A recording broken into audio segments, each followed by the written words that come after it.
Hello. Happy Friday, everyone.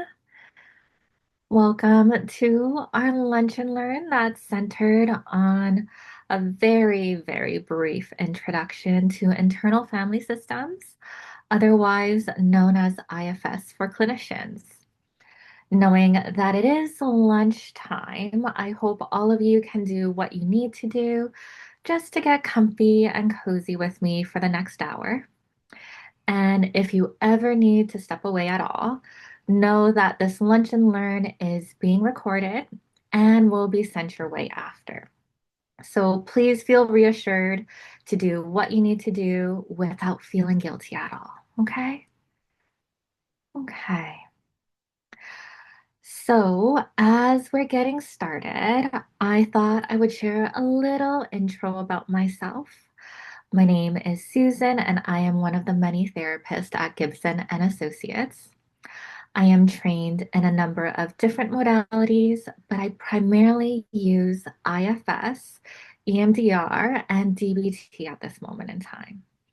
I am actively working with clients, offering consultations to fellow clinicians, and I'm in the midst of going through my IFS certification right now. And just as of today, I released the websites and all of the wonderful details for a Canadian IFS conference scheduled for 2026. So that's really exciting. Um, so, other than my professional endeavors, I can say that for myself, I am an avid reader of both romantasy and wellness, a daughter of immigrant parents, and a dog mom to an Aussie Shepherd named Obi-Wan Kenobi. So, that's a little bit about me. I know many of you are here for our lunch and learn about IFS, so we might just jump right in.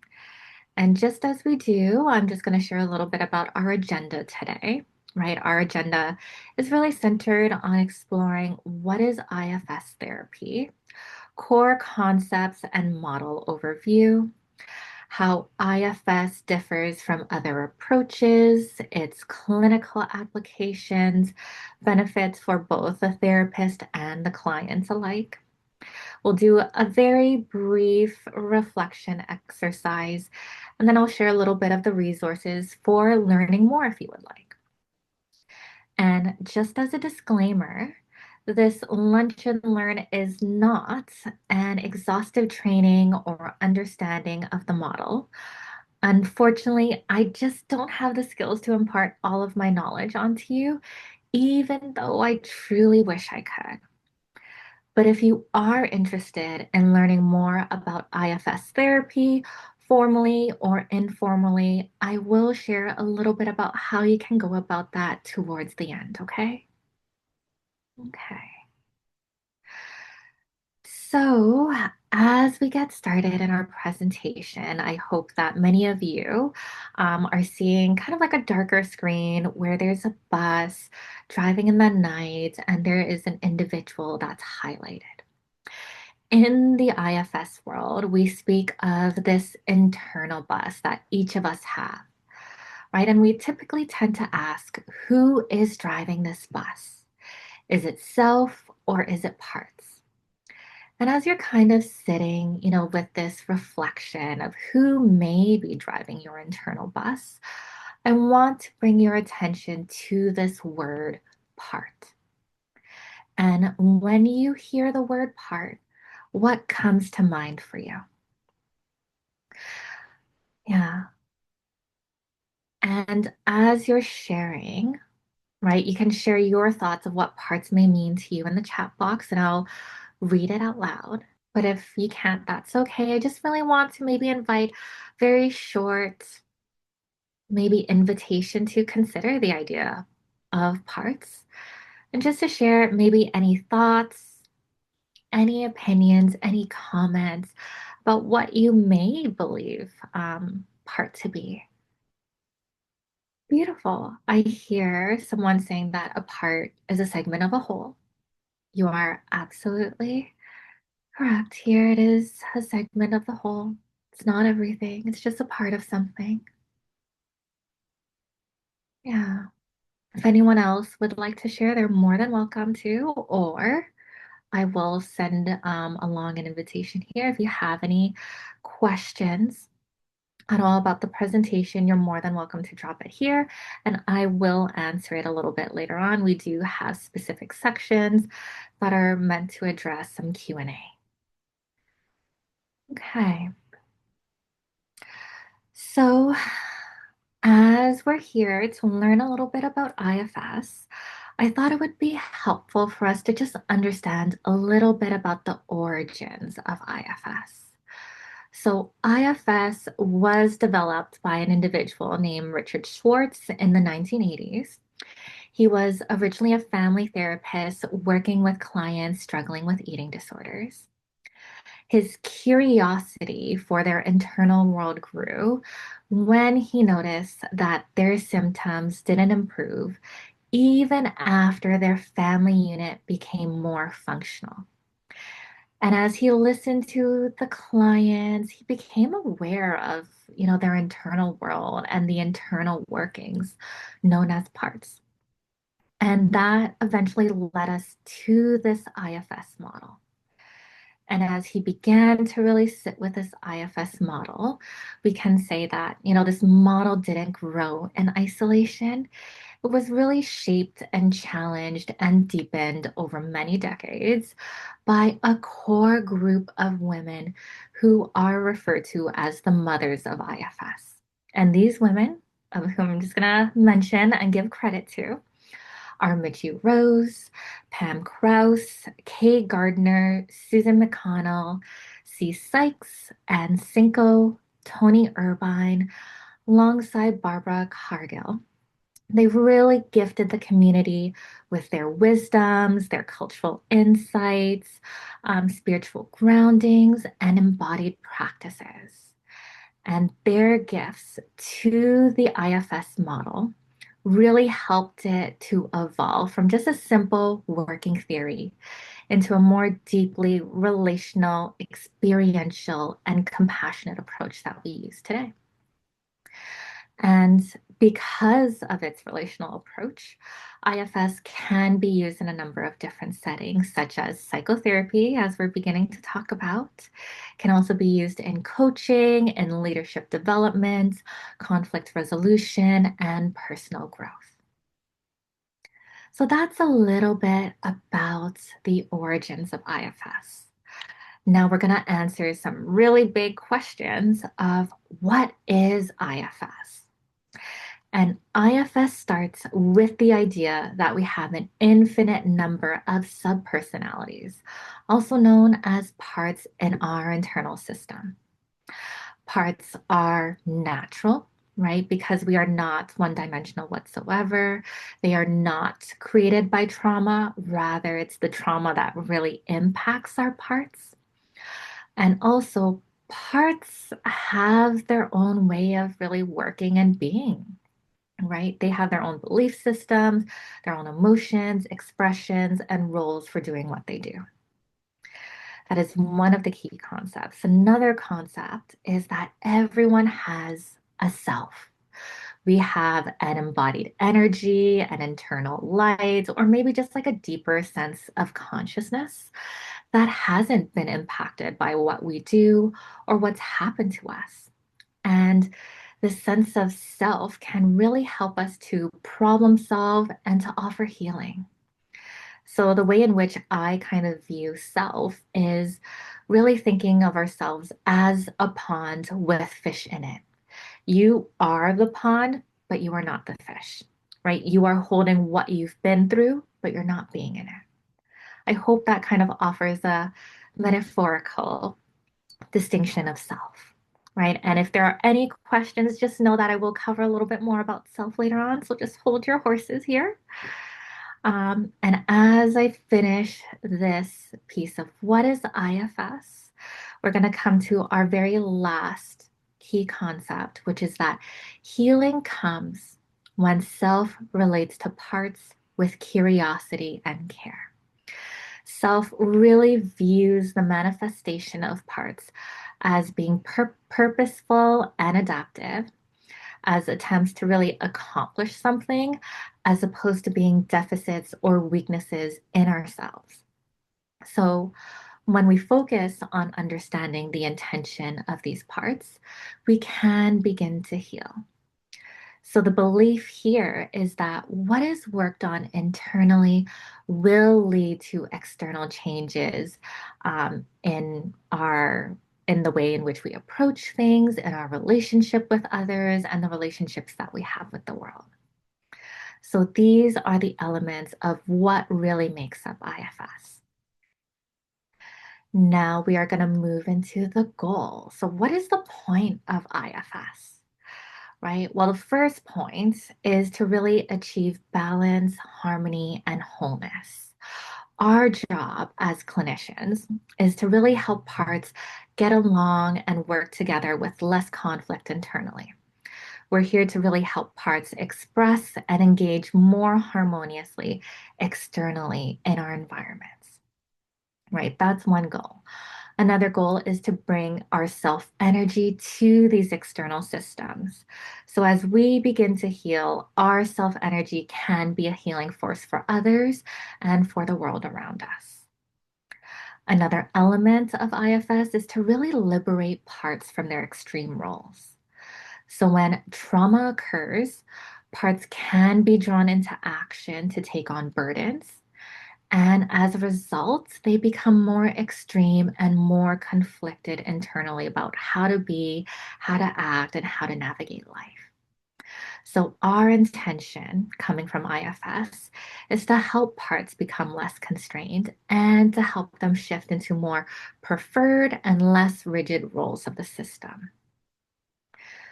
So, lastly, the goal that I'm going to bridge here is that as parts become less constrained and shift into different roles, we also invite them to restore trust and self leadership, right? They probably don't want to lead anymore because been leading for so long. So we invite them to really trust self to lead. And as they begin to put their sense of trust in self, self can receive input from parts about what they like and what they don't like. And self can be the compassionate guide to really honor that. So the intention here is to be more self led as opposed to being parts led. Okay. So, as I really share that, now I'm going to take a pause because I know I may have dumped a lot of information your way. So, I'm just going to invite any questions, any comments, any curiosities that folks may be holding on to. I'm just going to wait patiently for maybe a minute or so if any questions come through, and if not, that's okay. We have more Q&A later on.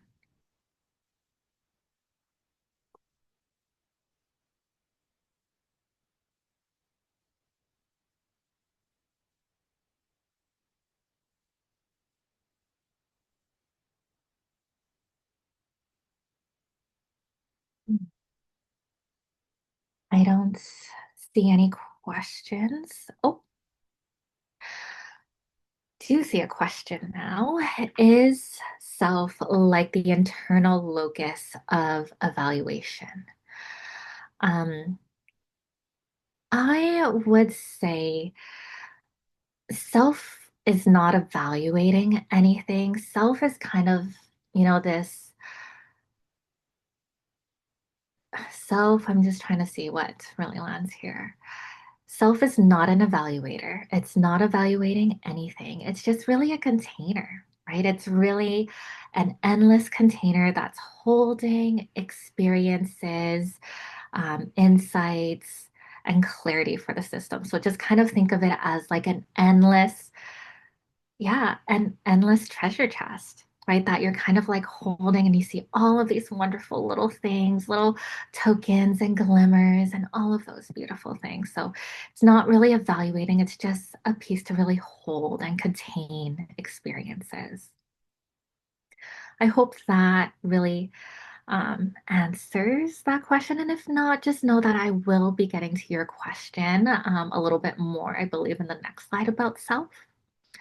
So you can just hold on to that if you don't mind. And if There isn't clarity, do let me know and I can always try to readdress it afterwards. Another question that I have is what's the difference between self-led versus parts-led? So self-led is kind of like this internal sense of consciousness where we want to really navigate life. It can hold many different things. It does not react. It does not, impulsively, make choices.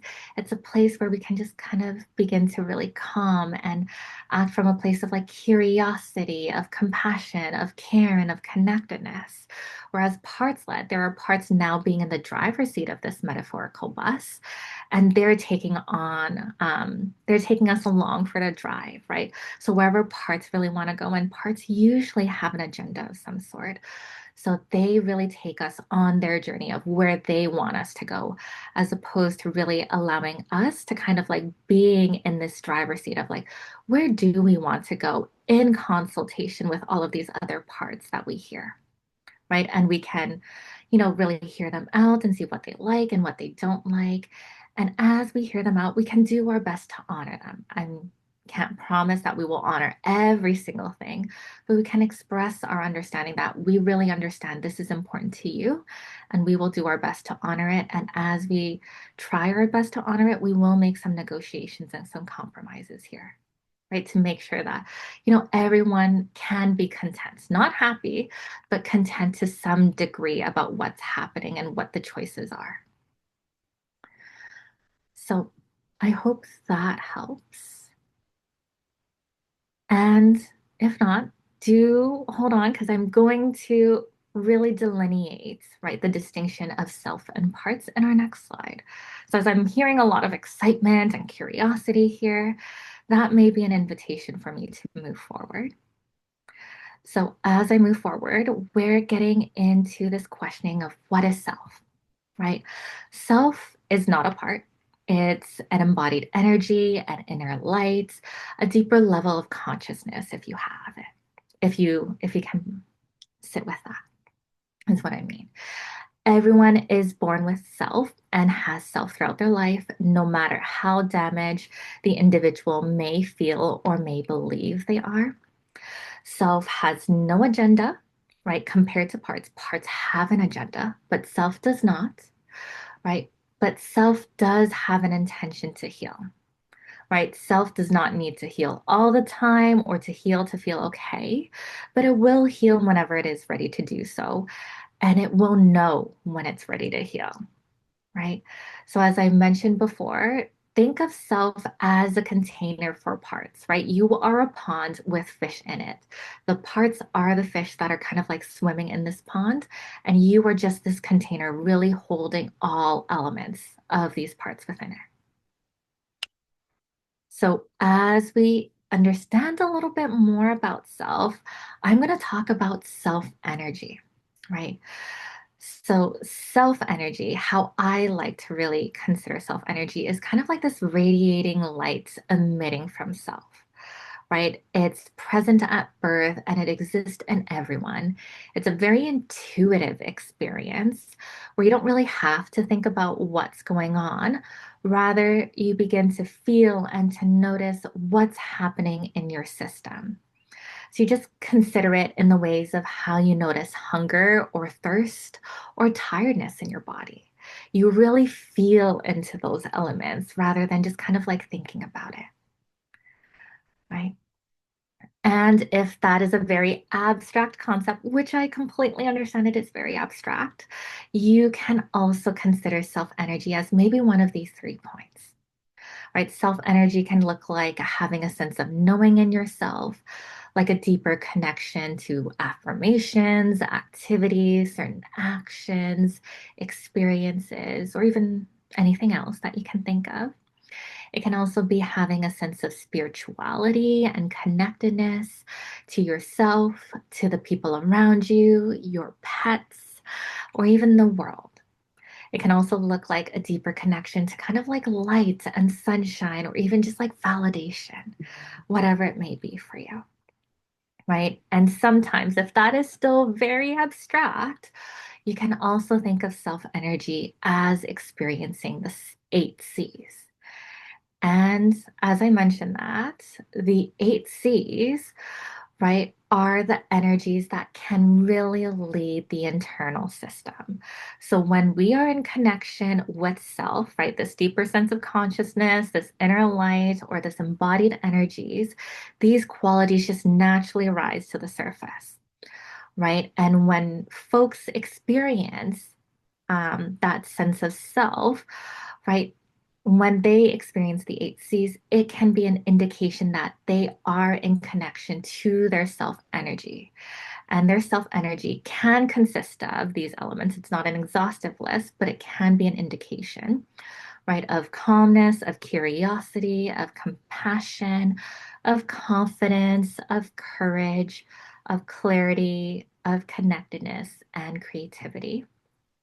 I've also heard whispers in the field about other C's existing, such as choice, competency, or even companionship, right? So just even saying, like, if you don't see those 8 C's here, right, doesn't mean that the client is not in self. They can be in other versions of self, right, of what their sense of self may look like. So, kind of similar to this very unilateral idea is that the way in which we experience parts and we experience self is not the same for another person. So, just kind of having this very open mindedness and curiosity to what's going on in their inner system. So, as I shared a little bit about self and self energy, we are going to be making a little bit of a pivot to parts. So, as I've mentioned before, parts have their own emotions, their own experiences, their own memories and images, sometimes even their own sensations or thoughts. They can also appear at different ages or look more abstract, or they might not manifest visually at all. And everyone is born with parts. And new parts can continue to emerge throughout our life based on internal and external experiences. Parts can also be passed on intergenerationally, culturally, or even socially. And the function of parts is that parts are really organized to protect self, right? To protect this inner light that we have. And they will take on roles and responsibilities as they believe it is necessary to do so. And parts, they all believe that they have positive and well meaning intentions. And because they may communicate differently than you and I, right, they may be misunderstood and be solely viewed for their impacts onto others, which can be quite negative or harmful, right? So, our role as clinicians is to really help clients understand the overall identity of their parts, their origin story, and their preferred story. So, as we understand a little bit more about parts, I'm going to go a little deeper. I'm going to show you a little bit about managers. So, managers are parts, right? And their goal is to ensure safety, security, and stability of the system by promoting growth and improvement. Their intention is to really hold responsibility for keeping the person together. And at its core, it's really about managing distress and moving away from being fearful that something bad or terrible or awful may happen. And their ultimate fear is losing control because losing control will lead to worst outcomes. So their motto is never again. Never again will I allow myself to be put in that situation. Never again will I allow myself to trust that person. Never again will I be vulnerable, right? So we may find ourselves kind of like engaging in those conversations, right, with ourselves, or even just hearing that within our clients. And some examples that may kind of like frame managers a little bit more is that it could be our perfectionistic parts, our hypervigilant parts, maybe our intellectualizers, or even our people pleasers, right? Those are our managers of the system.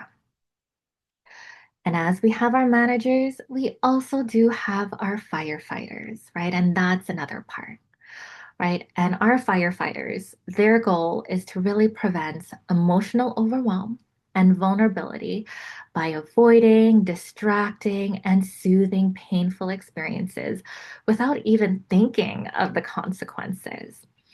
And firefighters don't step back until the overwhelmed and vulnerable parts are feeling much better about themselves. So, the intention of firefighters is to really balance the system by promoting rest, relaxation, pleasure, and fun. Right? They're the parts of us that really want us to be happy and to just be stress free in our lives. Isn't that so nice? That's so nice of firefighters to do that for us.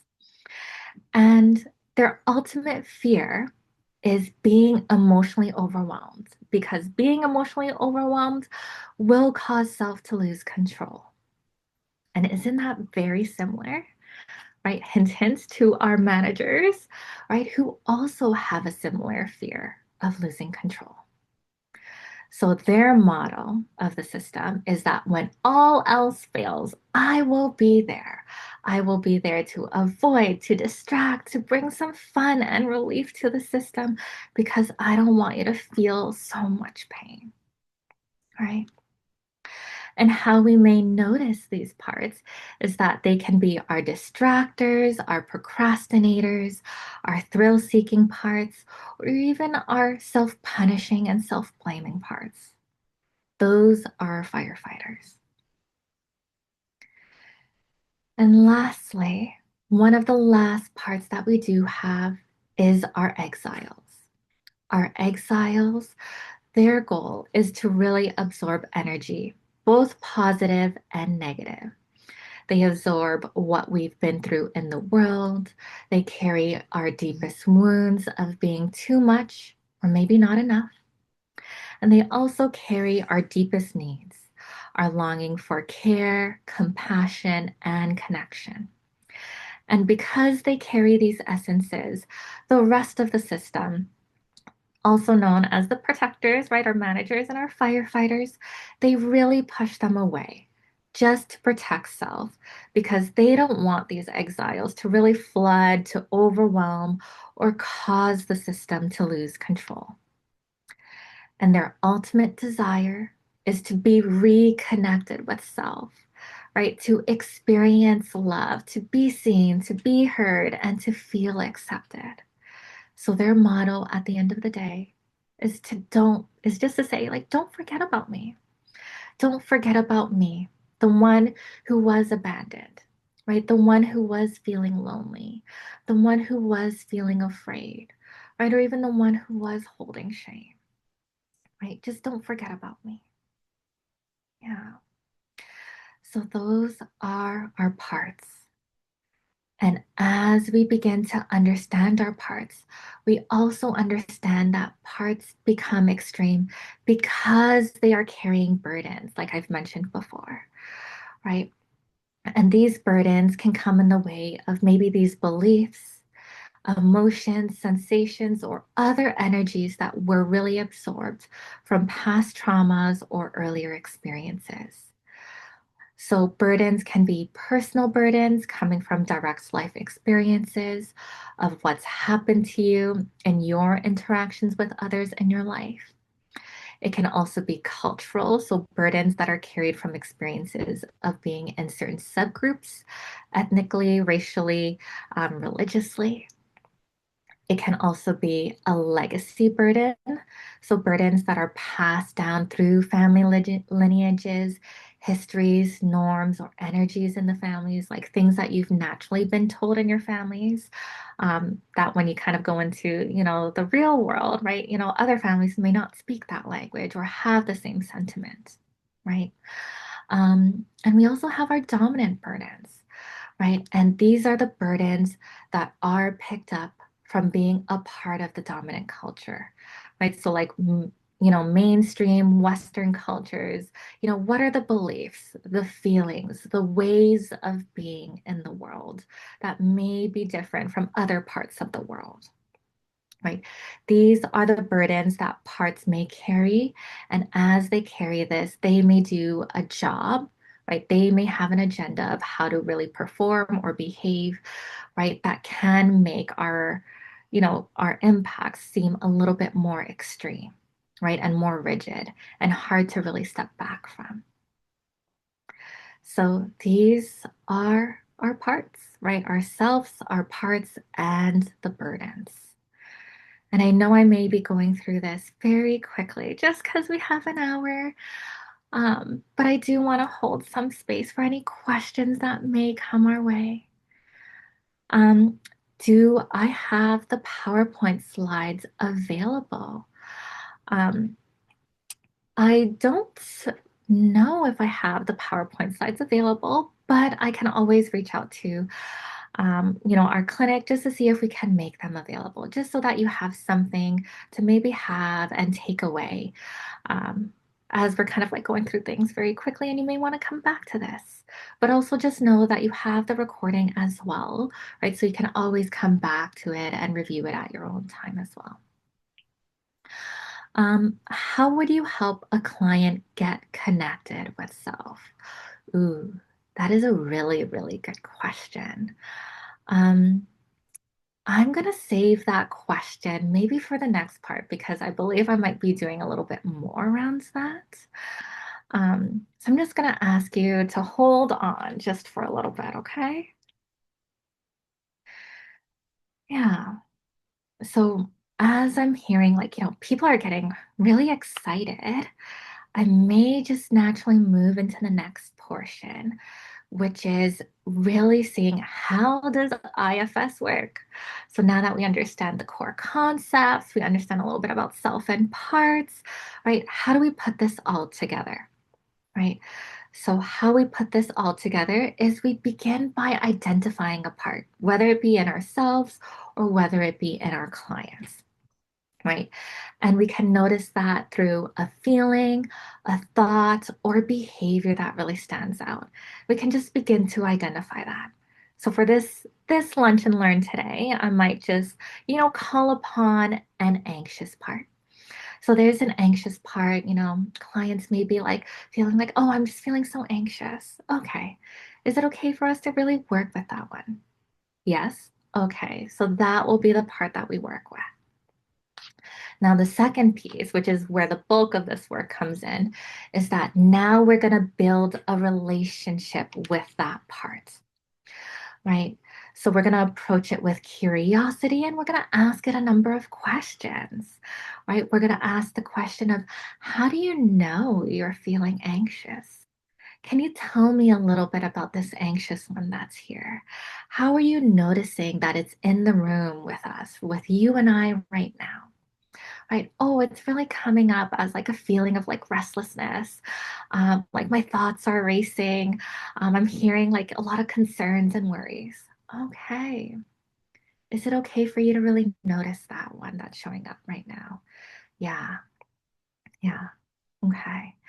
So, as you notice that one, how do you feel towards that anxious one? And for the one, stepping out of that exercise for a minute to the one who was really asking that question of how do we help clients get connected with self?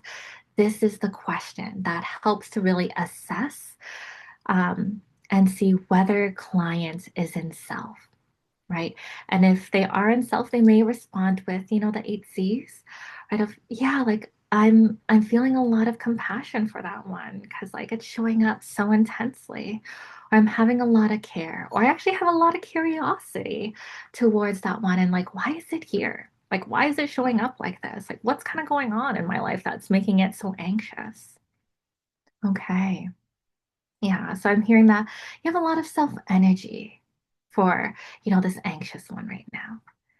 And as an aside, right, if clients don't respond with the 8 C's, right, they may respond with, oh, I'm feeling really frustrated, or I hate that part, or I just never want to see that part, right? Oh, okay. Now we're getting a sense that they may not be in self energy and other parts may be coming in and may be driving the experience and the interaction. So that may just mean to continue our work of, can we just notice those other parts that are here? Can we ask them to step back so that we can really focus on the anxious one that's here? Okay. Yeah. So for the sake of this exercise, I'm just going to ask these one to really just take a step back. Yeah. And as they step back, I'm just going to ask a little bit more questions, right? What is this anxious one? What is this anxious one doing for you? What is its job? Yeah, well, it's here to let me know, like, all the worst things that could possibly happen. Oh, okay. Yeah, yeah. And does it like what it does and how it does things? No, because it's so tiring, right? It doesn't want to be like this. Like, it's just so exhausting doing things like this. Okay. Yeah. So if it doesn't want to do this job, right? Or if it didn't have to work so hard, what would it like to do instead? Well, maybe would like to kind of like relax and, take a break and, focus on other things that are maybe more important and, I can offer a little bit more care to. Okay, yeah, that makes sense. So, what is it afraid would happen if it did step back? Well, I it would be afraid that, I would lose control, that I would be so overwhelmed that I don't know how to navigate life. Ah, okay, I see. So it's really afraid of losing control. Uh-huh. So now let's just continue to kind of like see what would it need so that it can step back well enough to trust in you. And now this is where maybe that role play, that self role play will end, right? But that's kind of like how it would look like in a session, right? So as you kind of heard, right, I was building relationship with the part, right, approaching it with a lot of curiosity of what's happening. And I was also listening without judgment. So really understanding all of the parts, motivations, the fears, the needs, so forth, right?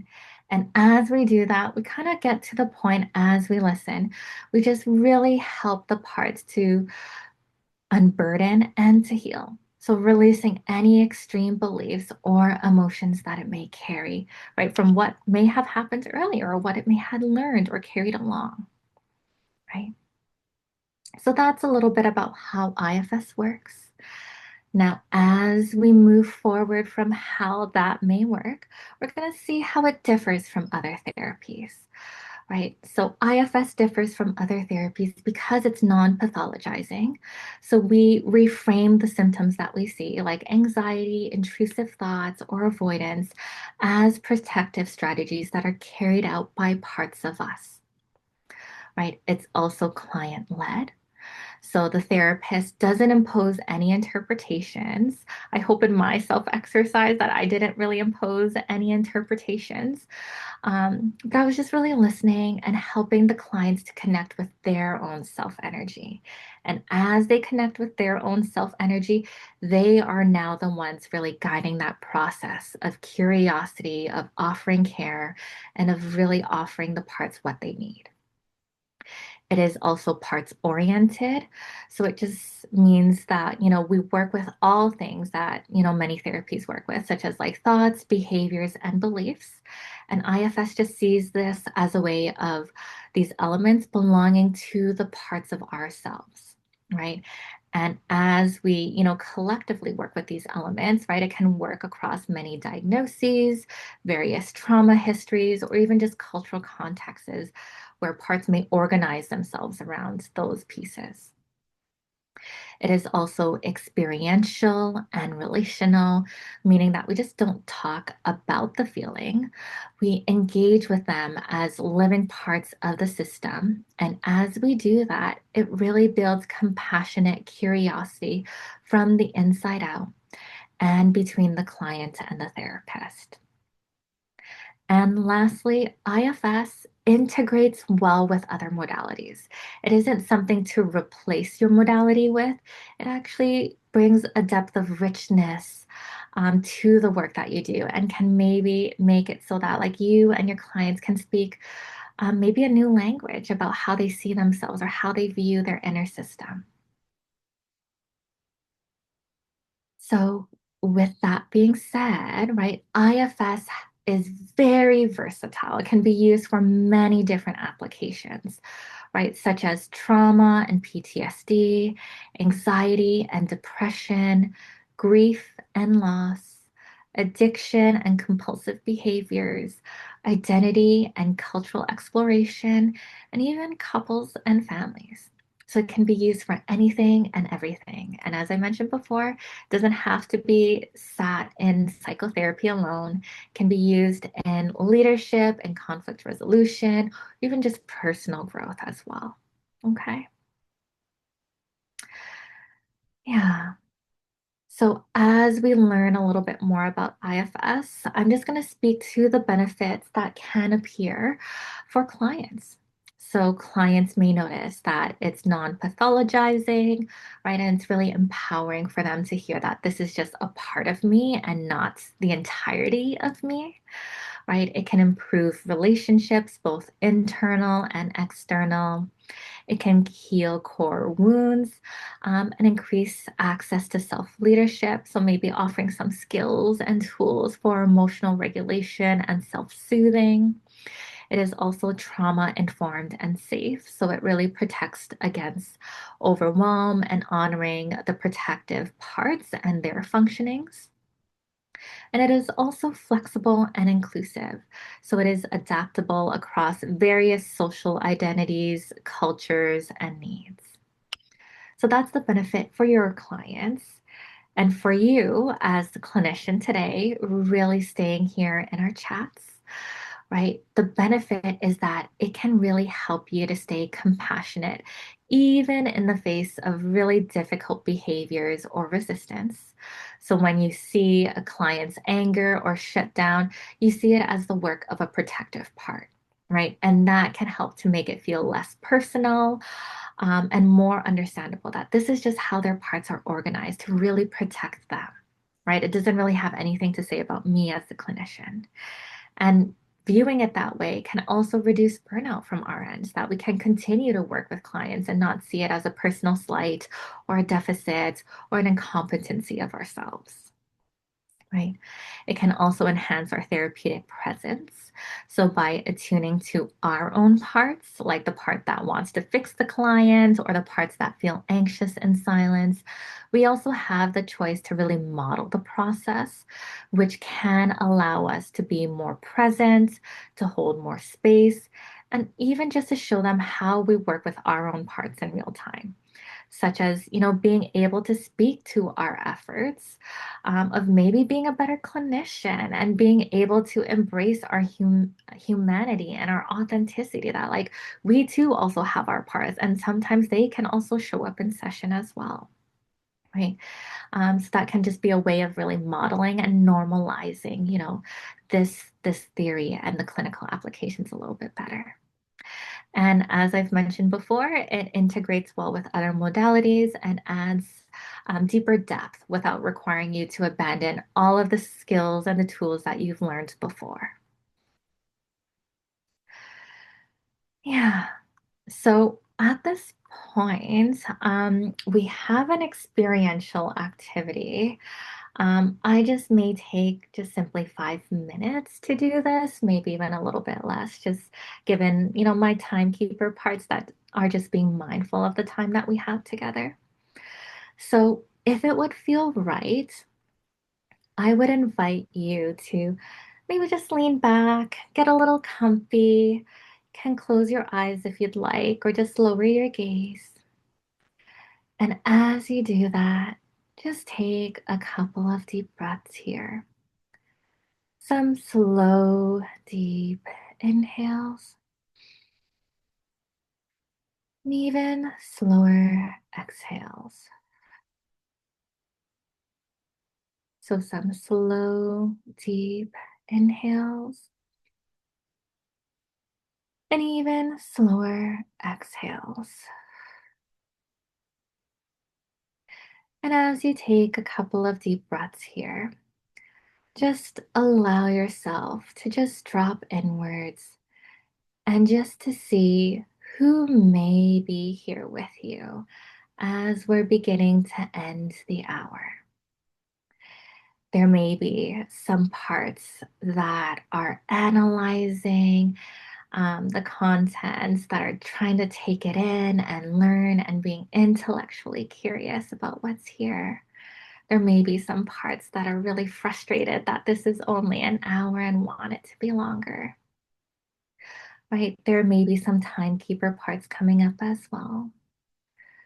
Whoever you may be noticing and however you may be noticing it, just sending it some curiosity, maybe even a welcoming energy as well, that it can be here. And if you may be noticing, right, you might not be resonating with those parts that I mentioned, and there may be other parts that are here. Maybe the parts that are kind of disconnecting now as we're nearing the end. There may be parts that are really wanting to maybe avoid taking any notes or absorbing anything until you have more time and space in your day to really take this all in, because there's so much richness and depth. There may be actually other parts here, right, that are maybe thinking about other things, right? And I'm just going to speak for my system, which is that, as it's lunchtime, I have parts that are kind of like grumbly and hungry, and parts that are also reminding me that, I have to take out my dog for a nice walk a little bit later. So parts that are, distracting and making me focus on other things. So, however are noticing your parts, right? Just welcome them, extend your curiosity to them. Yeah. And if those may not be resonating for you, you can also be curious and see if there are any other parts here that are maybe holding some hurts around maybe learning, right? About lunch and learns, about taking time away from doing what you were doing previously to this workshop. There may be also parts that are existing and have been carrying a lot of stressors and overwhelm from other things that may be happening in your life. However, you're noticing these parts that are showing up, just extend your compassion to them, sending along your care, that they can be here with you and that you can be here with them. Yeah. So I know I may have invited you to notice many different parts, whether you resonated with this experiential activity or not. I'm just going to invite you to take a deep breath. Just extend your appreciation to your internal system for doing what they needed to do in order to give you space to be here. So I'm just going to send that gratitude to my system. I'm just gonna send some gratitude to all of you who've joined this call as well, for making time and space in your day to be here. Yeah. And as we're ending that experiential activity, I'm just gonna invite you to share maybe a little bit about what that was like. You can name a part, you can name what you noticed. Or maybe you can also even just say, like, this exercise didn't really resonate for me. And that's okay too. Whatever you are noticing is welcomed in this space here.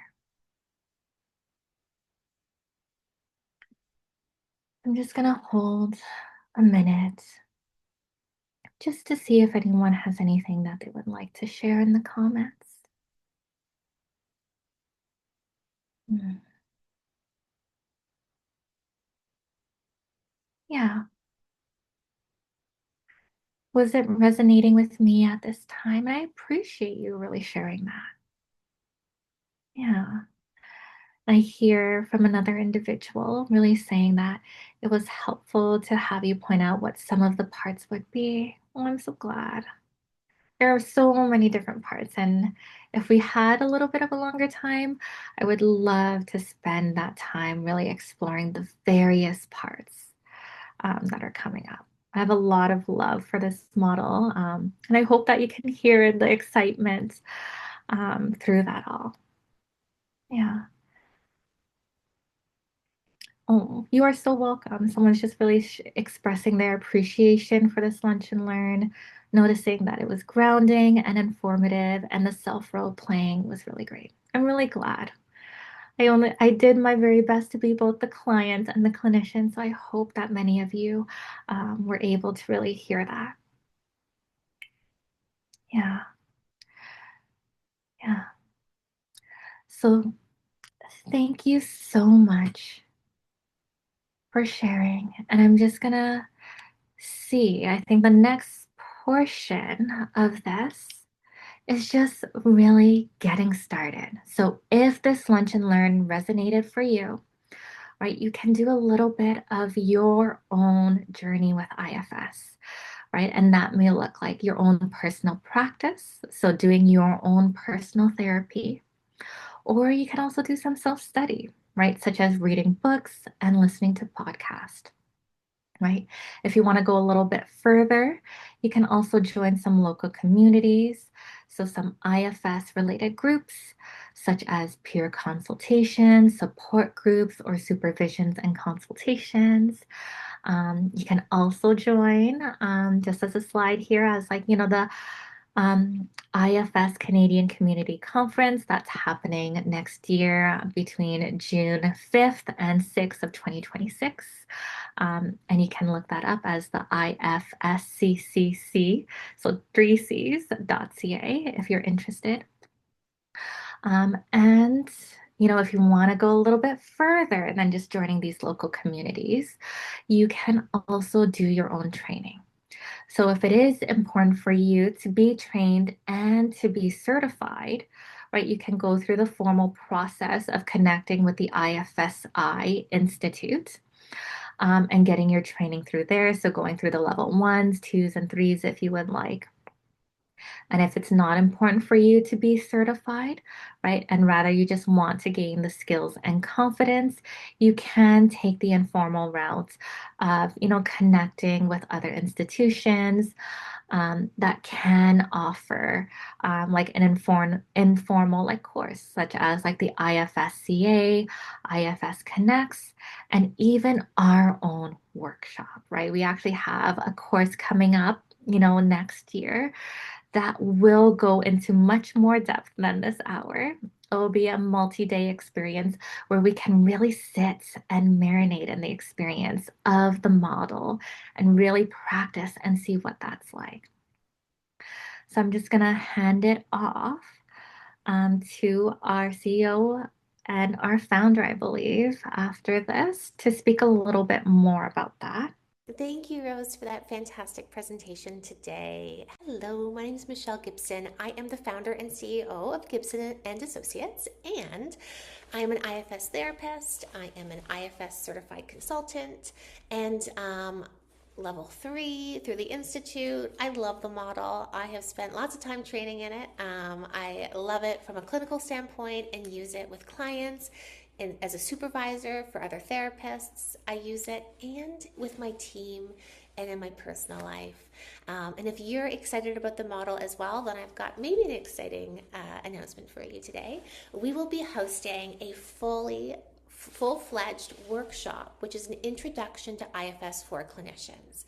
In this workshop, you will learn the theory of IFS, integrated practices for how to use it right away, how to work with different types of parts, and the different types of situations that you see in your own niche practice from an IFS lens. And importantly, also, how to work with your own parts as they show up in therapy and in your work and in your life.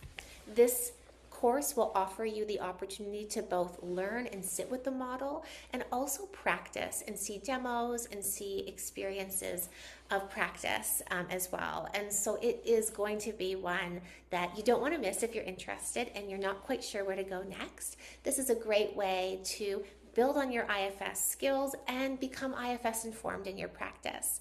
We're going to be focusing on how to integrate it now so that you feel like you're walking away with practical skills and tools and techniques and language to be able to begin to invite this more into your work. I'll also be facilitating this myself, but I'll be inviting in speakers such as Rose to share their own experiences of how they've come to integrate IFS with their own niche clientele and tips and tricks and tools and ways in which they find this work meaningful and how they use it with clients in a way that's meaningful for their clients as well. So if this is something that sounds like it's right up your alley, please join us. We're actually releasing the registration today. It will be held the first 3 weeks of June, so mark it in your calendars and follow the links that are shared to join us. We're offering an early bird price as well right away.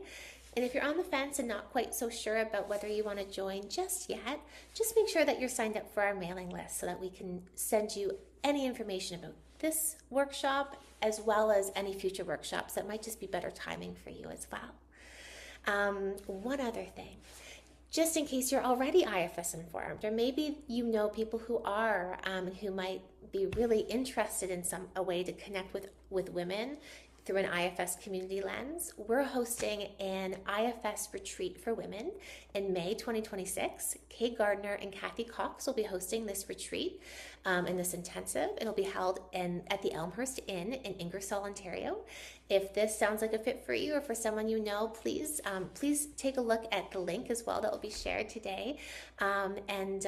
We hope to see you there at either of those or both maybe, if that feels like a fit. But we hope that to see you there. I hope that our paths cross again. And thank you so much for joining us today. And thank you again, Rose, for the beautiful presentation. Okay, so here are the links that our lovely Michelle has really introduced. So for the IFS workshop series, or if you're interested in the retreats, you can just use your phone and just scan here. Um, yeah.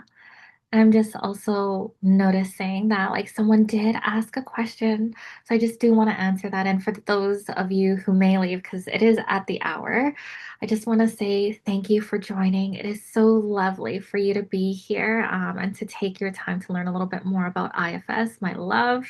So thank you so much. And yeah, I hope our paths cross again in either of these experiences. And if there are any additional curiosities or comments that you have, do let us know, and I will be more than happy to answer or address any concerns that you have about IFS. But for those of you who may be able to stay a little bit, I'm just going to answer just one question, which is about other modalities that pair well with IFS. There are so many modalities that can pair well.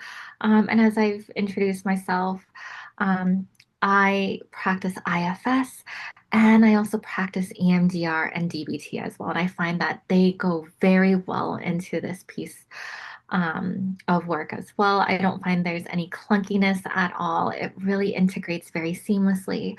I've also have other folks who've integrated other elements such as like EFT, psychodynamic, hypnotherapy, all of those pieces. So like there's so many elements where you can really integrate IFS into whether it be just like one essence of it or various essences.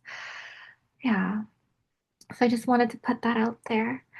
Um, yeah. But other than that, I just want to say thank you so much for being here. If there are any additional questions at all, like let us know and I'll stay maybe for 5 more minutes just to really address those. Yeah. Do I have the information regarding the cost for the upcoming events? I don't have it on hand right now. I have parts that are like, ooh, I'm not good at math. I can't tell you offhand. Um, so I would just invite you to scan these links that are here, the QR codes, and they will share the pricing for you. I just don't want to get it wrong, and say something that like is completely offhand because I know um, I have parts that are like, "Ugh, I don't want to give you the false information." So, yeah, yeah. Any other curiosities here? Okay. I don't see any other curiosities. I just see a lot of expression, of appreciation for all of this wonderful information. I just want to thank you for being here again. It's so lovely to get to know all of your curiosities being held in this space. And I look forward to seeing any of you in these upcoming workshop series. So if you're interested, I will see you there. And if not, I hope our paths will cross again.